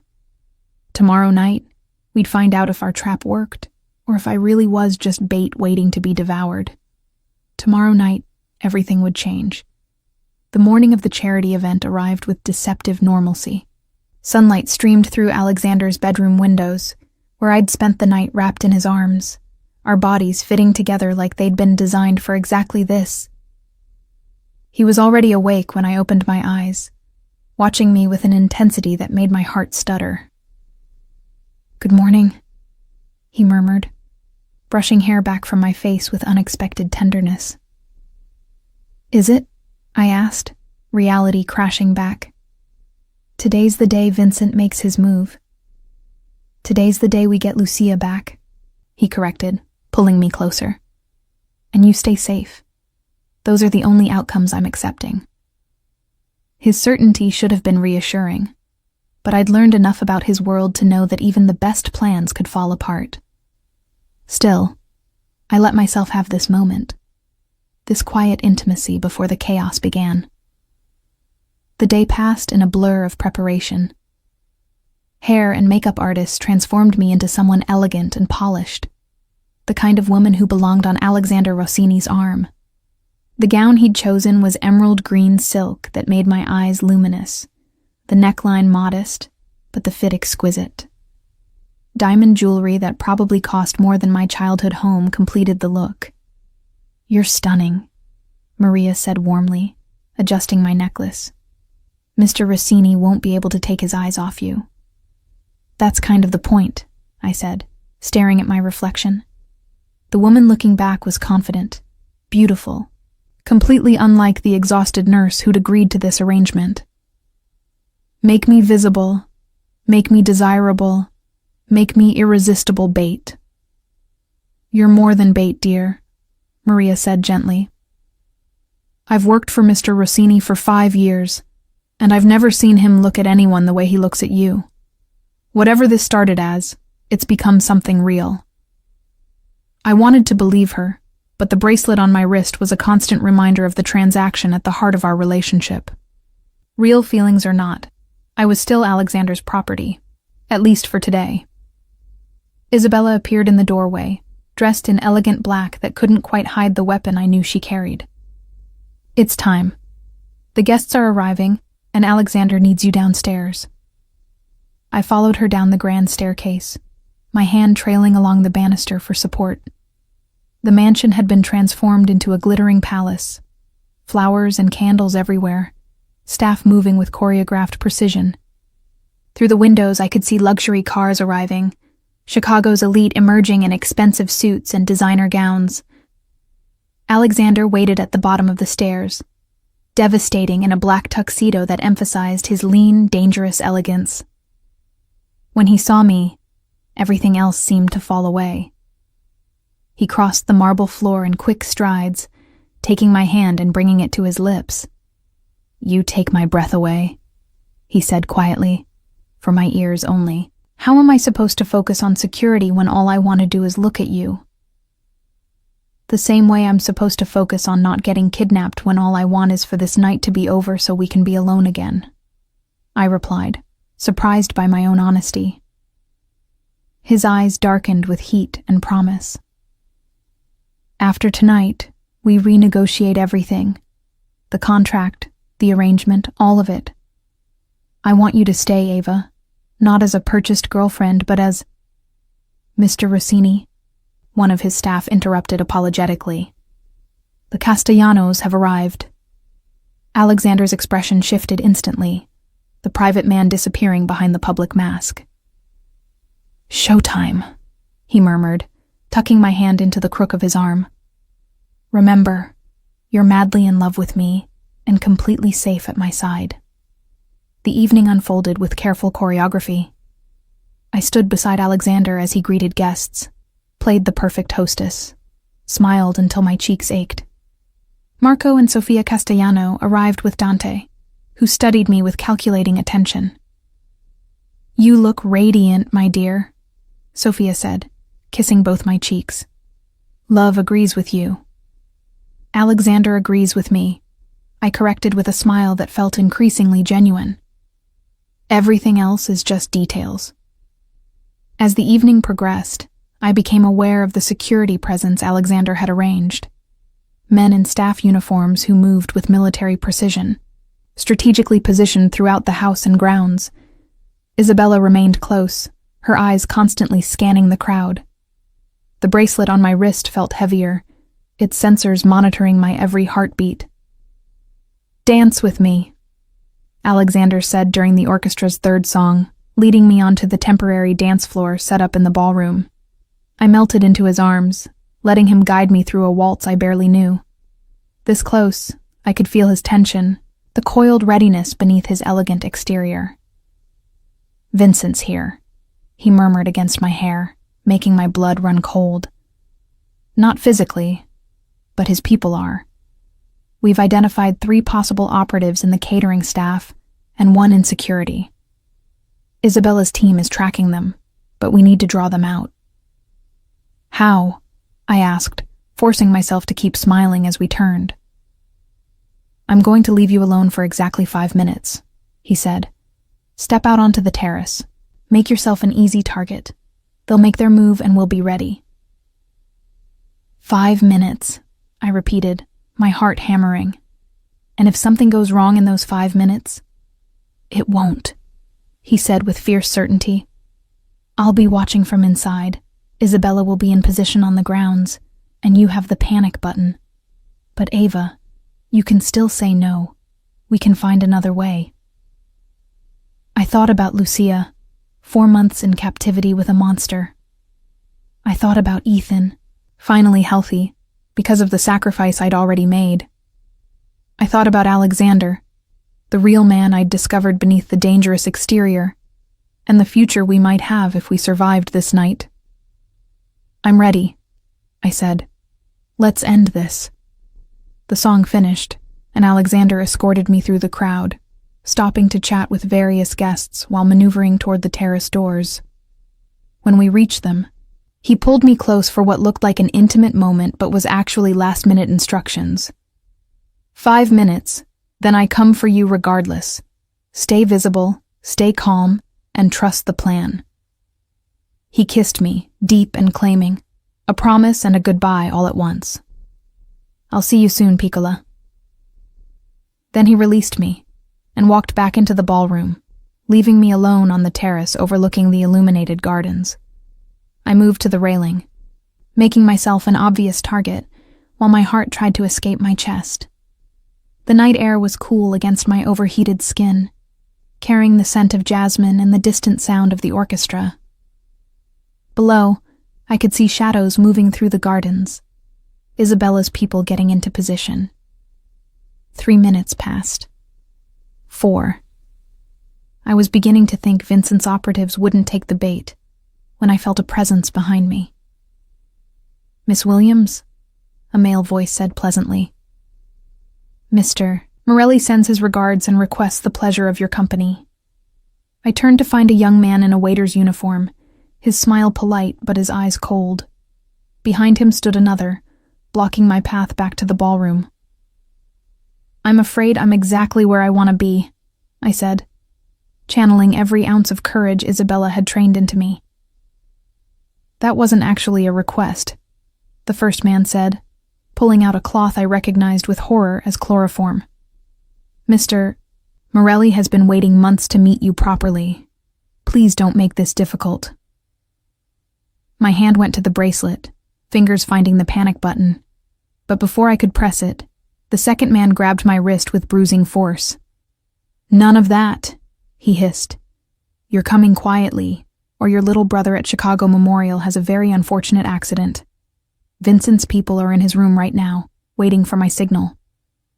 Terror flooded through me, cold and absolute. They knew about Ethan, had people near him. The panic button would save me but might kill my brother. "Tick-tock, nurse," the first man said, advancing with the chloroform. "Choose fast. Your safety or his life." It wasn't really a choice. It had never been a choice.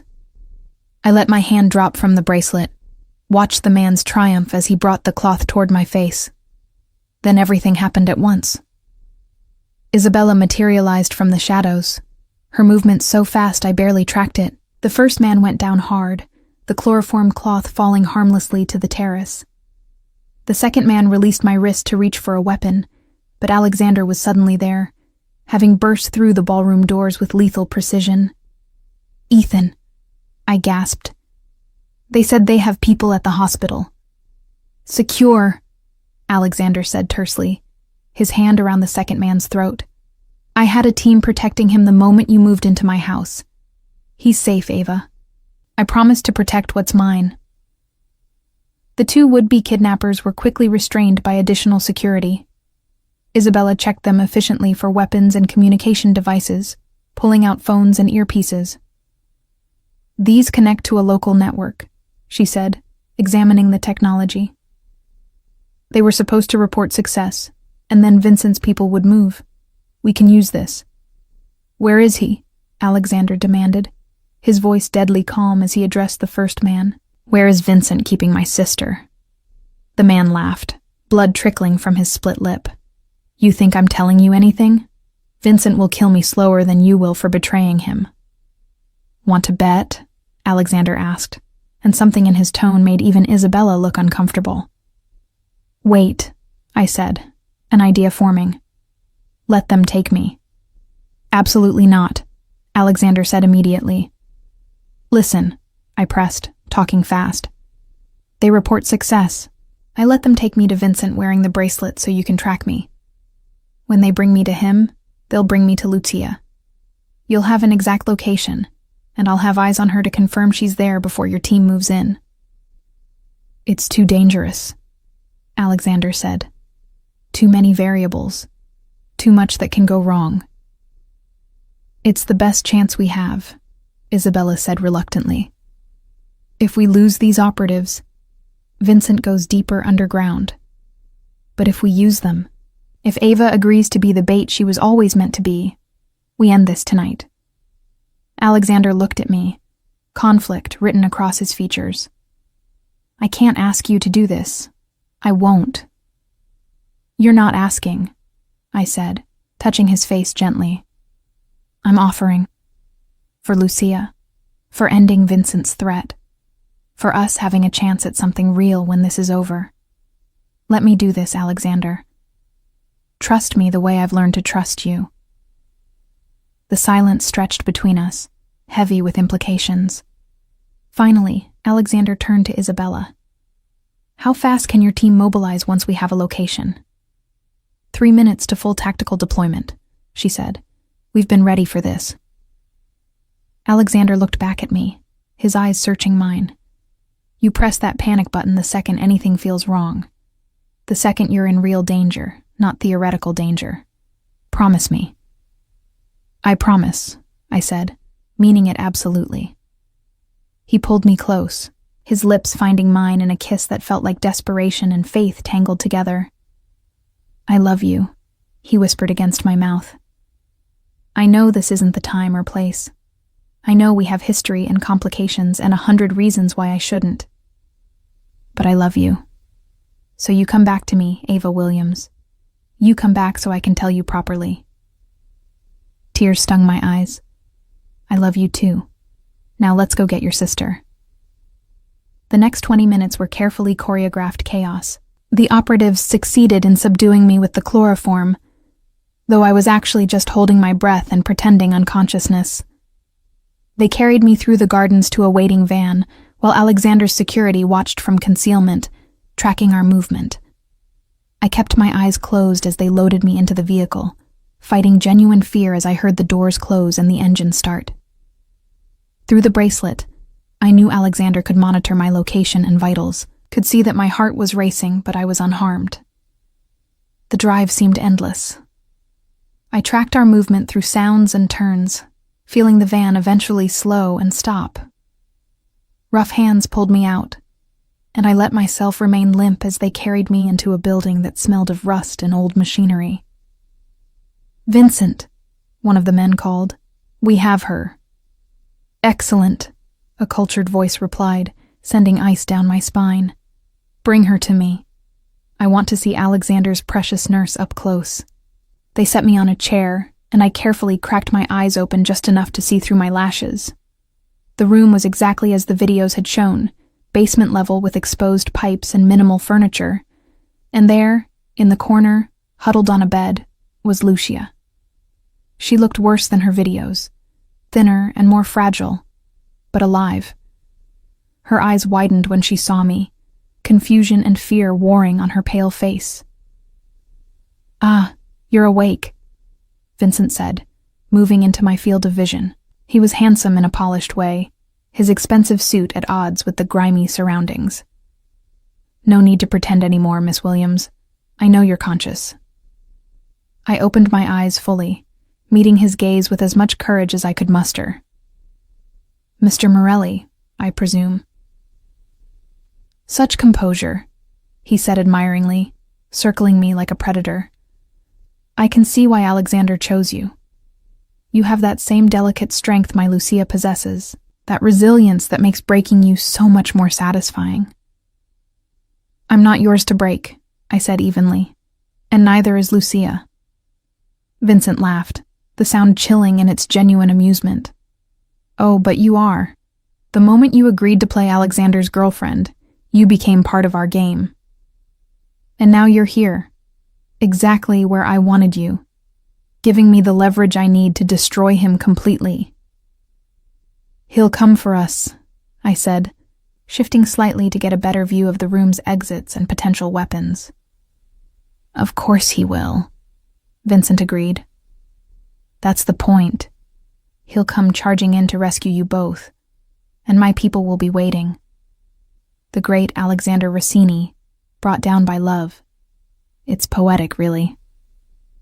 He moved closer, reaching out to touch my hair. Every instinct screamed to pull away, but I forced myself to remain still, to not give him the satisfaction of seeing my fear. You know, Vincent mused, I could keep you both. Lucia has been such a lovely companion these past months, and you would complement her perfectly. My matched set of delicate brunettes. You're insane, I said flatly. I'm a collector, he corrected, and you're about to become my masterpiece. Now. It had to be now. I'd seen Lucia, confirmed her location, given Alexander everything he needed. My fingers found the panic button on my bracelet, pressing it twice in quick succession. Vincent noticed the movement, his expression shifting to rage. What did you... The building exploded with sound and motion. Flashbangs disoriented Vincent's guards while Isabella's tactical team swarmed through multiple entry points with lethal precision. Alexander was first through the door, his weapon trained on Vincent with absolute focus. "Step away from her," Alexander commanded, his voice deadly calm. "Now." Vincent pulled a gun from his jacket, pressing it to my temple. "I don't think so. In fact, I think you're going to watch while I moved exactly as Isabella had trained me, dropping my weight and twisting away from the gun. The shot went wide, and then Alexander was there, tackling Vincent with controlled violence. They crashed to the floor, struggling for the weapon. "Lucia," I called, running to the bed where she cowered. "It's okay. I'm with Alexander. We're getting you out of here." She looked at me with haunted eyes. "Ava? He talked about you. Said you were coming to join me." "Not happening," I said firmly, helping her stand on shaking legs. "We're both leaving. Right now." A gunshot made us both flinch. I turned to see Vincent crumpled on the floor, Alexander standing over him with the gun.